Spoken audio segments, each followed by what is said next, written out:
Good afternoon. I'm hoping this is working. My computer's just going around and around. So hopefully we're on and we're live. And welcome to Life on the Light Side. Just me again today. Tishy is curled up in her key cave, but she may be out when she hears me talking and says, "Oh my gosh, I'm missing my video." We shall see. But I'm so glad that you came to join me today. And if this is your first time, you're just finding Life on the Light Side, I invite you to go to YouTube and type in Life on the LITE side and Alicia Leslie, and you will see all the videos on our wonderful light side. It's all about staying light, even if the world looks like it's getting dark. And oh my gosh, I wanted to say something. February 17th, today is supposed to be some kind of a all kinds of things going on astrologically that should make it a day, even a few day period of like shocks and uh, uh, not jarring, but notable news kind of things. Could be it's Saturn and Uranus, which are Uranus is like kind of energy, and Saturn's like energy. That's, that's my professional technical explanation. But and so one of the things that we just found out about today is that Rush Limbaugh has passed away.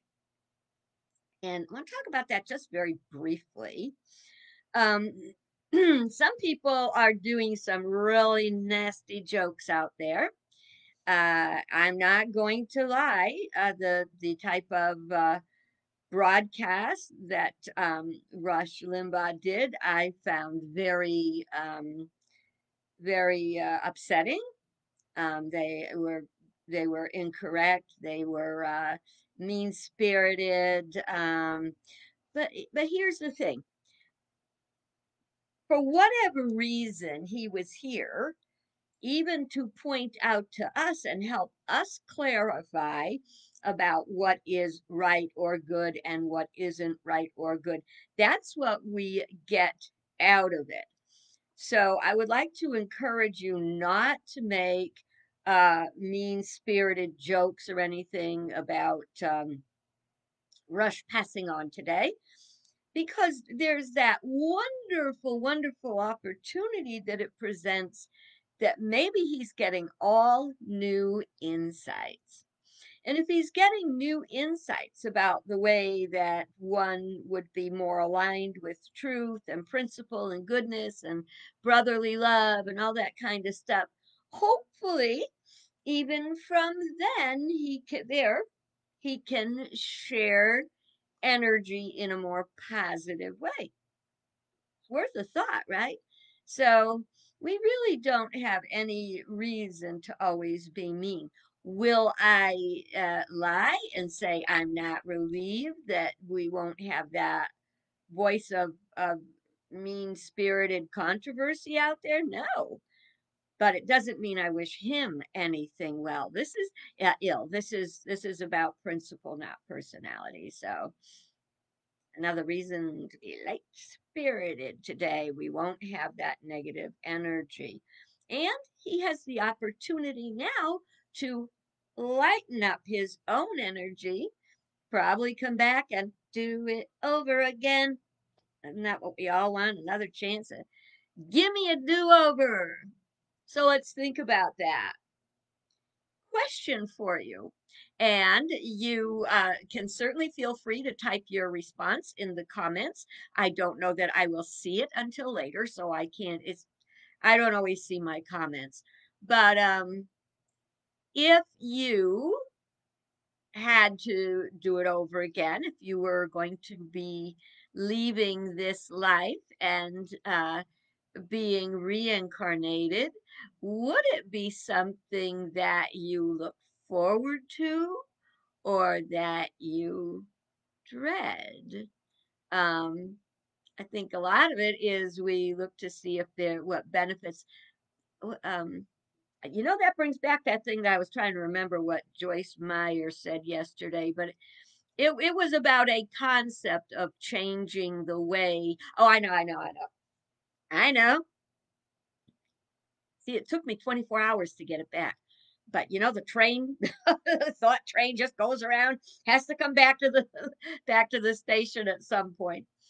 She said, um, if you heard Jesus was coming back today or tomorrow, let's say tomorrow, give us 24 hours, um, would you do anything differently? So if the traditional church was right, and what they said that Jesus is coming back to sort us out and put the sheep on one side and the goats on the other. Now, you see, that's the kind of terminology that they use in biblical times, is because it explains the essence of the animals to help you understand that animal part of yourself. Now, sheep usually follow their shepherd.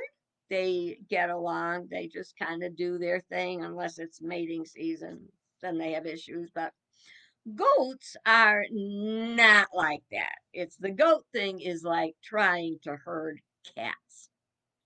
I will never forget the year that my brother-in-law, my sister Valerie's husband, Don, thought it would be a very good thing to get goats. And the purpose was to raise these goats to a certain age, and then they would be sold for meat. In especially like the Mediterranean culture, they use the goats are a delicacy. Well, one day he went off to work and the goats got loose. And I remember my sister trying to chase him around. I probably tried to chase him around, but I only remember watching her chase him around. And she had on new boots. And it was probably like this time of the year because I think they were going to sell the goats for eating at Easter. And it was just hilarious. Not, it wasn't hilarious to her at all, but to me, it was just very funny. So that's my little goat piece there. Speaking of Easter, today is Ash Wednesday when the Orthodox uh, Catholics and other Christians go and get their ashes. And we talked about that yesterday, so I'm not going to press into that today. Um, but it's funny when the White House briefing was on today, the press briefing, is that what they call it? And I cannot remember the woman's name that does the briefings. But in any event, Jen, I think it's Jen. Um, Somebody asked her. Well, we heard that Joe Biden went and got his ashes today for Ash Wednesday. Do you know what he's giving up for Lent? This is a press conference. When is it all of a sudden important what the president's going to give up for Lent? I'm thinking that question was never asked of his predecessor. I just thought that was amusing. So, okay, let's do our National Day calendar.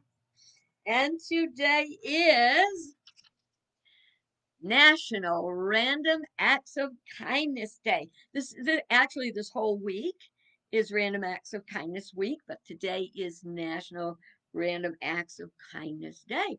What can you do for someone just to be kind? I know it's late in the day, but like I said, it's National Random Acts of Kindness Week. So if you don't get it done today, you can do tomorrow. Very important word here is random, which means unplanned, unexpected, just something you did. I remember one time we went to this when Sammy was still with us, and she and her husband and I had all gone down to visit my son Sean on Long Island, and we had to all drive back. And one of the real annoyances about going down there is there's two tolls, three tolls total, and one of them is really expensive. It's like $7.50. It's probably $9 or $10 now because that was a while ago. But they we drove down, and then I left a little later than Sammy and Peter did. And when I got home, Sammy was so excited to call me. She said, "Oh my gosh, when we got to the toll booth, the expensive one, somebody paid for them. So they just got to go through for free." Those are the kind of things you do on Random Acts of Kindness Day. If you go to the store and someone ahead of you is just buying a couple things, you see it going through, you can stop and pay for them. Or if it's the person behind you and you see they're not getting very much, you can say, "I'm going to pay for them." It's another thing you can do. There's all kinds of things you can do just to be kind. Leave something nice in the mailbox for the mail carrier. Um, do something for a grouch. Isn't that what we were looking at yesterday? So take advantage of random acts of kindness. And we don't have to limit it to a day or a week. What if we started to live? Ooh, wouldn't that be a magnificent Lenten practice? Every day during Lent, do something special, random act of kindness. For who? I don't know. Someone you run into on the street if you go out, or again, the mail carrier or a neighbor. There are ways that you can do those random acts of kindness, and how creative you can get to be while you think about it. Okay, and it is also Cabbage Day. Now, I don't happen to have any cabbage. I didn't know it was going to be Cabbage Day, but I do have some sauerkraut. And what's sauerkraut made from? Cabbage. So I am going to make sauerkraut, and I'm going to put some away for summer when I don't feel like cooking. Now, when I say make it, I don't mean like make it from scratch.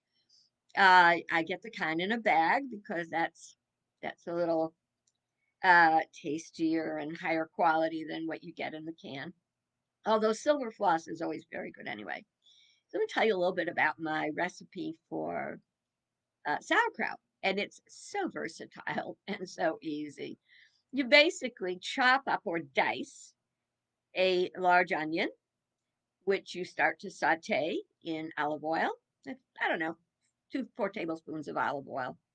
And you start to saute the onion when it just barely starts to get a little soft and a slightest bit of possible brown, a hint of brown, browning. You then put in the sauerkraut. Now you take the sauerkraut, put it in a drainer, and just very light, let off all the excess liquid.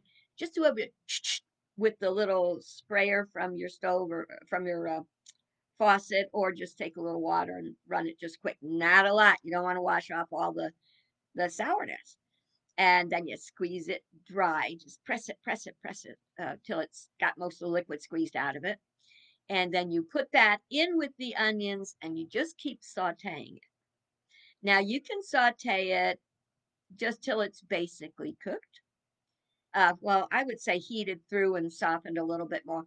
Or you can cook it till it starts to get brown.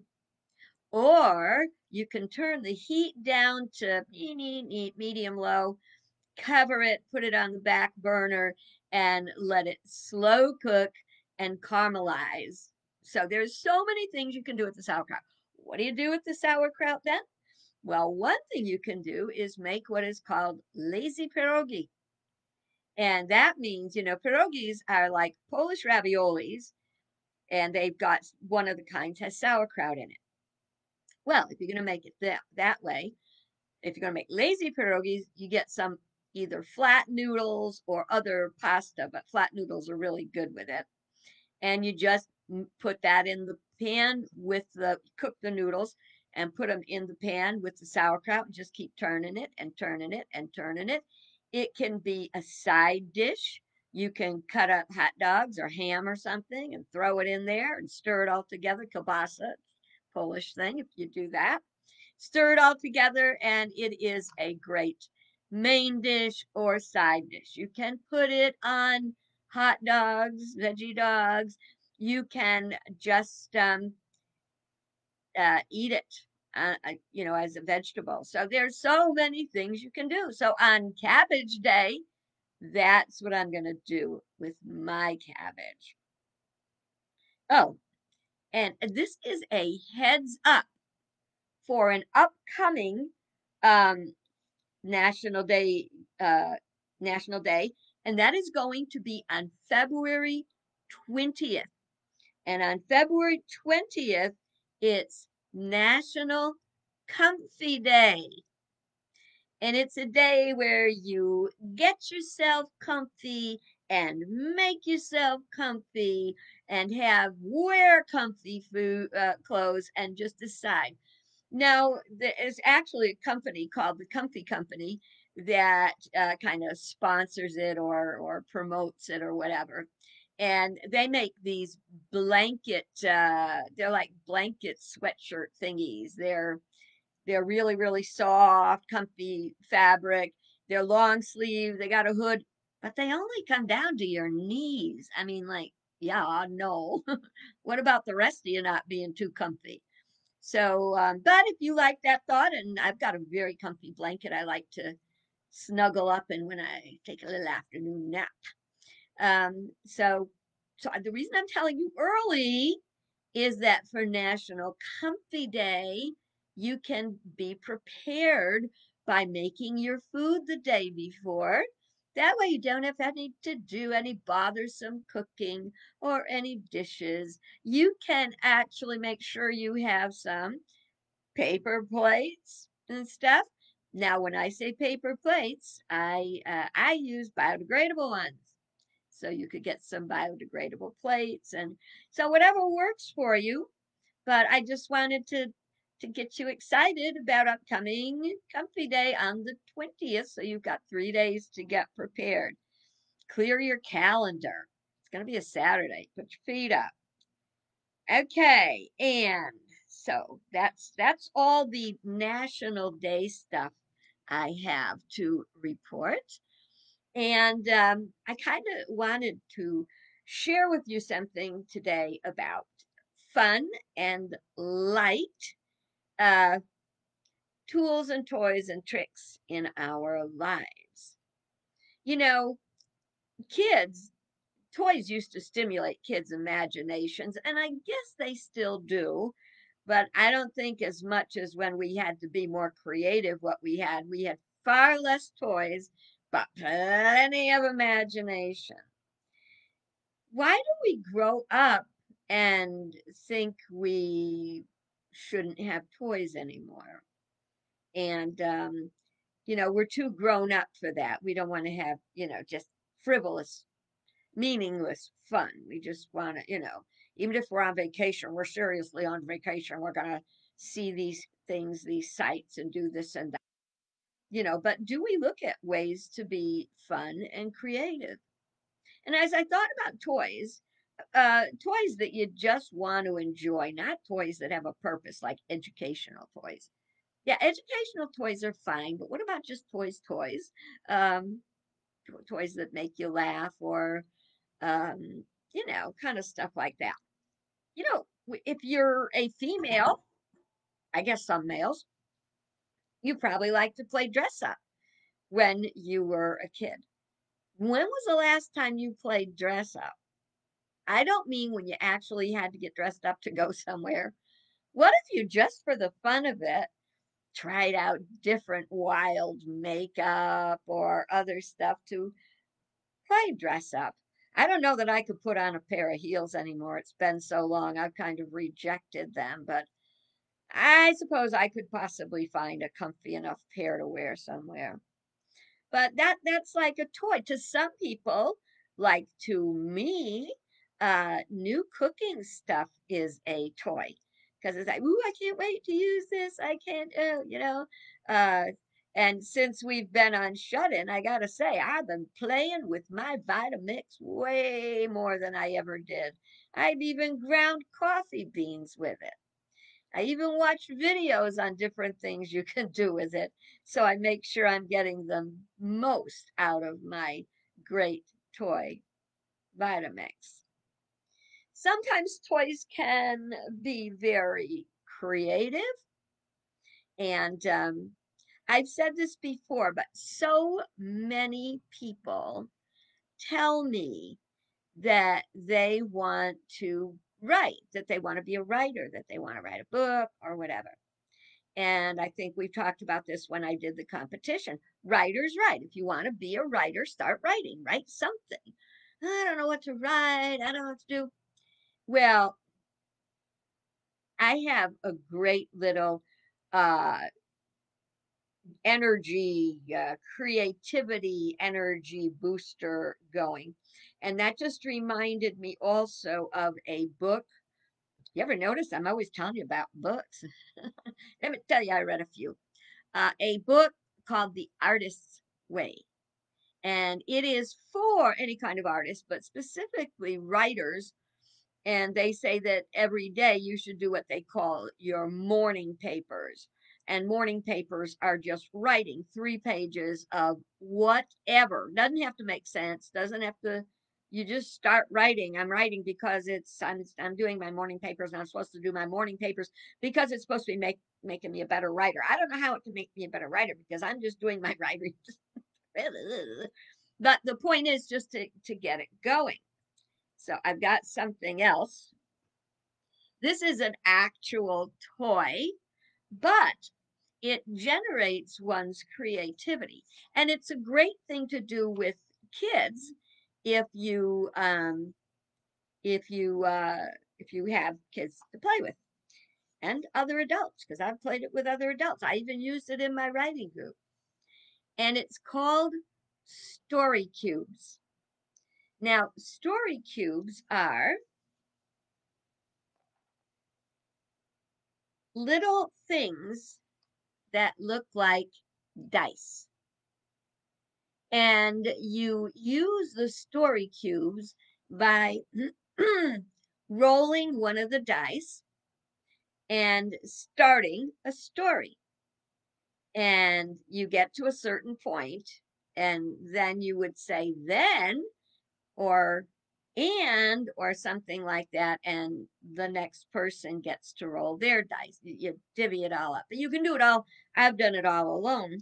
And let me show you a little example of how it works. I'm just going to use 5 of the dice because I don't want to spend this whole time doing a story.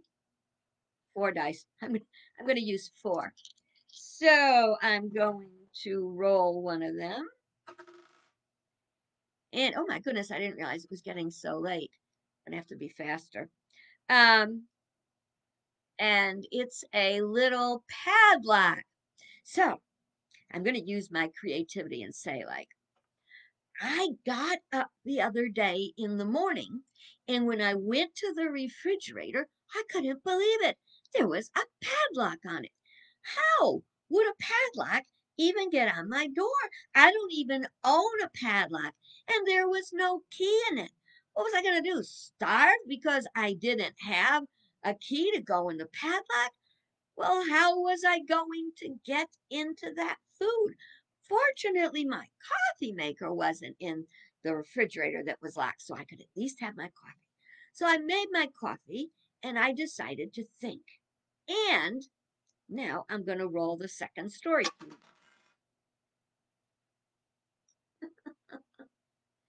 And when I looked uh, at the refrigerator and I looked at that lock, I saw there was an arrow, and the arrow was pointing up. Now I wondered, could that mean that the key to the padlock is on top of the refrigerator? I don't know. I can't even see the top of my refrigerator. I'm only 4 foot 10.5 inches tall. So I dragged over the stool. I reached up and I didn't feel anything up there. Then I climbed up. And when I got to the top, I saw that instead of the key, there on the top of the refrigerator was, hmm, good heavens, this is a picture of a bridge. So I have to figure out how to make that work. So there was an actual toy bridge that my great grandson must have put up there, or I must have put it up there the last time he came to visit, and that was almost 2 years ago. Oh, I guess I haven't cleaned the refrigerator well. Well, what does the bridge have to do with anything? So I picked it up and I turned it over. And when I turned it over, there was the key to the padlock. Well, I took it out and I went down to that lock and I clicked that lock open with the key and I swung open the refrigerator and last dice.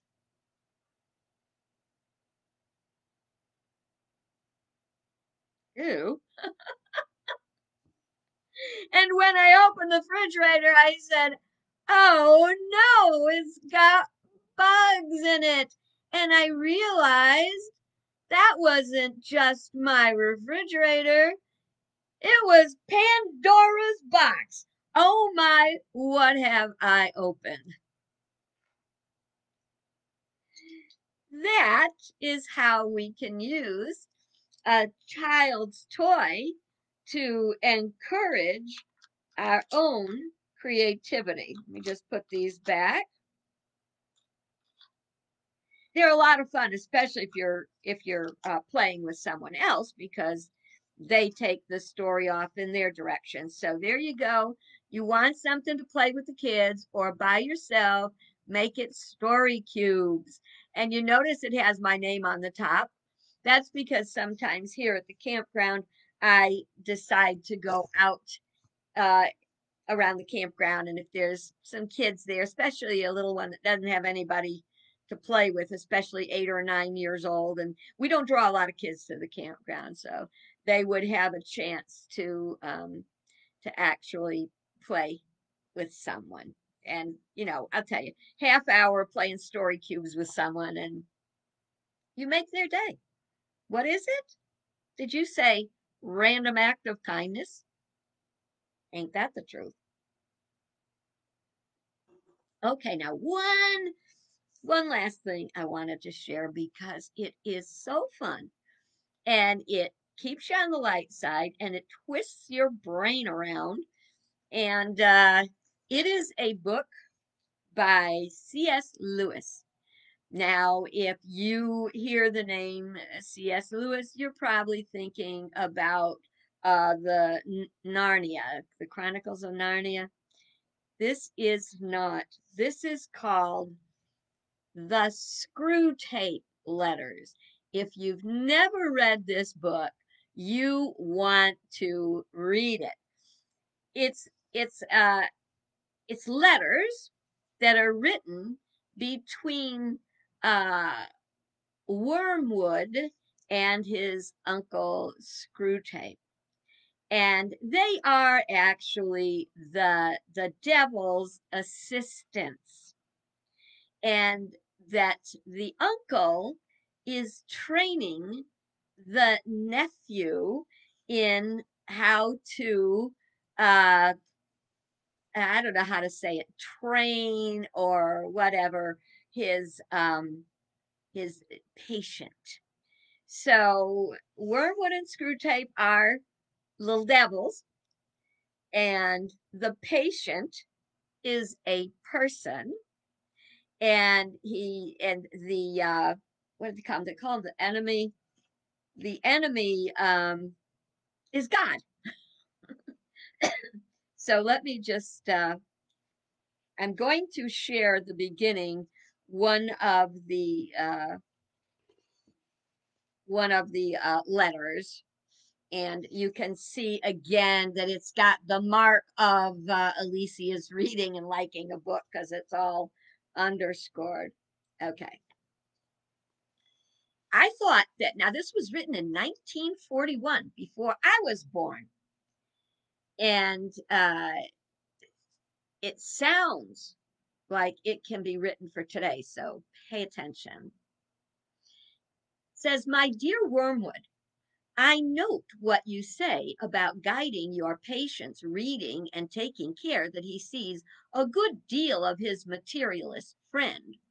But are you not being a trifle naive? It sounds as if you suppose that argument was the way to keep him out of the enemy's clutches. That might have been so if he had lived a few centuries earlier. At that time, the humans still knew pretty well when a thing was proved and when it was not. And if it was proved, they really believed it. Can you hear conspiracy theories written in there? Or misinformation or disinformation? Let me carry on a little bit. They still connected thinking with doing and were prepared to alter their way of life as a result of a chain of reasoning, aka critical thinking. But what with the weekly press and other such weapons, weekly press, when it was all the news that's fit to print, I'd like to say, the weekly press and other such weapons, we have largely altered that information to disinformation. Your man has been accustomed ever since he was a boy to have a dozen incompatible philosophies dancing about together inside his head. He doesn't think of doctrines as primarily true or false, but as academic or practical, outworn or contemporary, conventional or ruthless. Jargon, not argument, is your best ally in keeping him from the church. Jargon, not argument. So, in other words, no critical thinking, no common sense, just blah, blah, blah, jargon, words to keep him where? To keep him from the church. And what is the church? The source of truth and light and life. Now, whether that church is a church or a book or an inspirational person, I so recommend that you treat yourself with a copy of the Screwtape Letters. It definitely keeps your brain working. That's it for today. Thank you for joining me. It's so nice to have you here. And I look forward to seeing you tomorrow. Bye bye.